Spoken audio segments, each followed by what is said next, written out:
আর আপনারা যদি বলেন যে আমি ট্রেডিং শেখার জন্য টাকা কিভাবে ম্যানেজ করব? যেমন আমি যেভাবে বলি যে এর আগের ভিডিওতেও আমি বলছি যে আপনি যদি মধ্যবিত্ত ঘরের যদি সন্তান হয়ে থাকেন, তাহলে ট্রেডিং শেখার জন্য কোথায় টাকা ম্যানেজ করবেন, জোগাড় করবেন? অর্থাৎ ট্রেডিং শেখার জন্য আপনি কিভাবে টাকা জোগাড় করবেন, কিভাবে ট্রেডিং করবেন? আপনি যদি আমার মতো মধ্যবিত্ত ঘরের পরিবারের যদি সন্তান হয়ে থাকেন, যদি মনে করেন যে আমি টাকা অর্থাৎ আপনি কামাই করেন না, অর্থাৎ আপনি কেবল পড়াশোনা করতেছেন, আপনি ভালোভাবে ট্রেডিং এ সময় দিতেছেন কিন্তু রিয়াল প্রফিট করার অর্থাৎ রিয়াল ট্রেড করার টাকা নেই আপনার কাছে।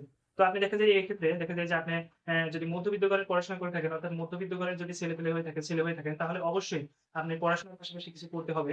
আর এমনকি ট্রেডিং অর্থাৎ ১ম অবস্থায় শেখার জন্য আপনি যদি মনে করেন যে আমি পড়াশোনা বাদ দিয়ে চাকরি-বাকরি করব, ওইখান থেকে টাকা জোগাড় করে আমি ট্রেডিংটা করব, এই ভুলটা অবশ্যই করবেন না। কারণ আপনি দেখা যায় যে আপনি ট্রেডিংটা ওই যে আমি গত ভিডিওতে বলি না যে ট্রেডিংটা এমন একটা চার্ট অর্থাৎ এমন একটা প্ল্যাটফর্ম ১ম এ আপনি এরটা দেখে অর্থাৎ ওরটা দেখে যে ওরা ভালোই টাকা ইনকাম করতেছে, ওরা পারলে আমি পারব না কেন? তো এইসব প্রবলনায় পড়েই কিন্তু আপনি দেখা যায় যে ট্রেডিং এ ঢুকে আপনি লস-টস খেয়ে ট্রেডিংটা পুরা ছেড়ে দিবেন। আপনি দেখা যায় যে এদিক দিয়ে পড়াশোনাটাও গেল, আপনার ট্রেডিংটাও গেল। অর্থাৎ জীবনের একটা ভবিষ্যতের একটা দায়িত্ব। আপনি সেই দিকে দেখা যায় যে পড়াশোনাটা করবেন। পড়াশোনার পাশাপাশি যদি কোন কাজ করতে পারেন, দেখা যায় যে ভালো কোন কাজ অর্থাৎ সৎভাবে টাকা ইনকাম করতে যদি পারেন, তাহলে দেখা যায় যে ট্রেডিং এর জন্য কিছু টাকা জোগাড় করতে পারেন। টাকা জোগাড় করে ট্রেডিং এ ট্রেড করতে পারেন। ট্রেডিং করার জন্য কিন্তু বেশি টাকা লাগে না। ট্রেডিং করার জন্য আপনি যদি ভালো একটা ট্রেডার হয়ে থাকেন, তাহলে অবশ্যই আপনি $20-30 দিয়েও কিন্তু ট্রেডিং এ গ্রো করা সম্ভব। এখন আপনি বলতে পারেন যে আমি ট্রেডিং এর টাকা কই পাবো? আপনি চাকরি করতে পারেন। চাকরি থেকে কিছু টাকা সেভ করতে পারেন। এভাবেই দেখা যায় যে মাসে ৳২,০০০ কিংবা ৳১,০০০ করে যদি সেভ করেন, দেখা যায় যে ৪-৫ মাস পরে আপনার কাছে ৳৪,০০০-৫,০০০ জমা হলে কিন্তু আপনি ট্রেডিং এ ডিপোজিট করতে পারবেন। তো এইভাবেই দেখা যায় যে আপনি ট্রেডিং থেকে কিছু পাওয়ার আশা করতে পারেন। আর আপনি যদি ১ম অবস্থায় মনে করেন যে আমি ট্রেডিং থেকে অনেক টাকা প্রফিট করব, এই চিন্তা ভাবনা নিয়ে যদি আপনি চাকরি-বাকরি করে যদি রিয়াল মানি ভরেন, তাহলে অবশ্যই এই চিন্তা ভাবনাটা আপনাকে ছেড়ে দিতে হবে। কারণ এটা কখনো বাস্তবায়ন হবে না। আপনি যদি এই চিন্তা ভাবনাটা থাকে যে আমি ১ম অবস্থায় অর্থাৎ আমি ট্রেডিংটা শিখছি, আমি ১ম এ গিয়েই প্রফিট করব। আপনি পারবেন না। পুরা এই কথাটা বলে লাভ নেই। আবার দেখা যায় যে আপনি যদি মনে করেন যে দেখা যায় যে আপনি যদি ভাবেন যে আমি চুরি করা টাকা দিয়ে ট্রেডিং করব, এখান থেকে টাকা চুরি করব, ওইখান থেকে চুরি করে আমি টাকা ট্রেডিং এ ভরে আমি টাকা আর্ন করব অর্থাৎ প্রফিট করব। তো এরকম করলেও আপনি কিন্তু প্রফিট করতে পারবেন না। কারণ দেখা যায় যে মাথার ভিতরে একটা প্রেশার থাকবে। আর প্রেশার থাকলেই কিন্তু আপনি ট্রেডিং এ প্রফিট করতে পারবেন না। আবার দেখা যায় যে আপনি কোনখান থেকে লোন নিলেন, লোন নিয়ে ট্রেডিং এ টাকা ডিপোজিট করলেন। আপনি ভাবছেন যে ওইখান থেকে আমি প্রফিট করব।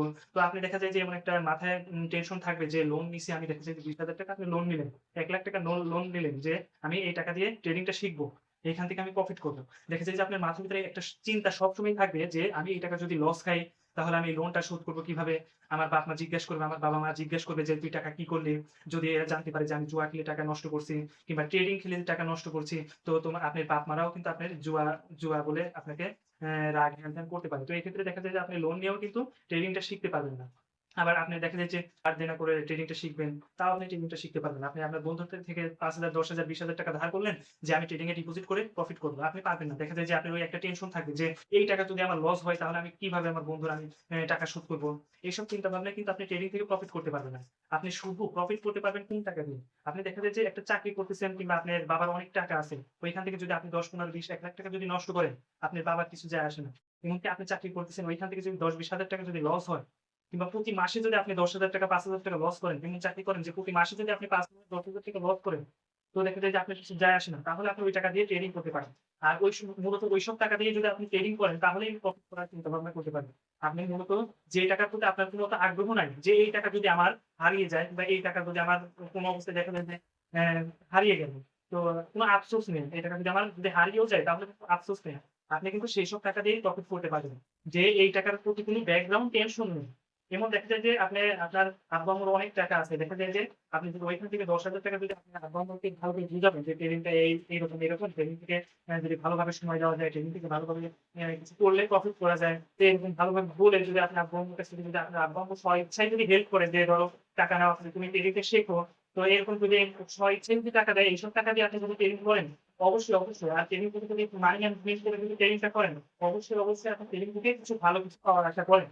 আর আপনি এইভাবে কিন্তু ট্রেডিংটা শিখতে পারবেন না। আপনি ওই চুরির টাকা, ওই লোনের টাকা, ওই এ ধার দেনার টাকা, এইসব টাকা দিয়ে কিন্তু কখনোই ট্রেডিংটা শিখতে পারবেন না। ট্রেডিং হালাল, ট্রেডিং অবশ্যই হালাল করে নিতে হবে। ট্রেডিংটা অবশ্যই হালাল করে নিতে হবে। ট্রেডিংটা যদি আপনি হারামভাবে চলান, তো অবশ্যই ট্রেডিংটা আপনার জন্য জোয়ার। ট্রেডিংটা যদি আপনি হারামভাবে চলান, তাহলে অবশ্যই ট্রেডিংটা আপনার জন্য জোয়ার। আর আপনি যদি ট্রেডিংটা ভালোভাবে হালালভাবে চালাইতে পারেন, তাহলে অবশ্যই ট্রেডিংটা আপনার জন্য হালাল। তো আসসালামু আলাইকুম গাইস। আজকে বেশি কথা বলব না। তো আজকে আমি যেটা বোঝানোর চেষ্টা করছি, তো হয়তো আমি নতুন ইউটিউবার সেটা আমি ভালোভাবে বোঝাতে পারতেছি না। তো যতটুকু আমি চেষ্টা করেছি আপনাদেরকে বোঝানোর, তো গাইস আমি বেশি কথা বলব না। আমার ভিডিওটা লং হয়ে যাচ্ছে। আর আমার চ্যানেলে যদি আপনি নতুন হয়ে থাকেন তাহলে অবশ্যই চ্যানেলটি সাবস্ক্রাইব করে রাখুন। পাশে থাকা বেল আইকনটি বাজিয়ে দেন।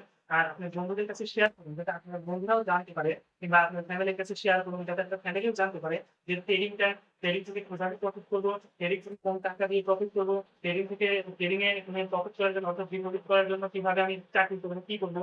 তো আপনার বন্ধুদের কাছে শেয়ার করুন। আপনার বন্ধুরা যাতে জানতে পারে। তো গাইস আমি বেশি কথা বলব না। আজকের ভিডিওটা এই পর্যন্তই। আল্লাহ হাফেজ।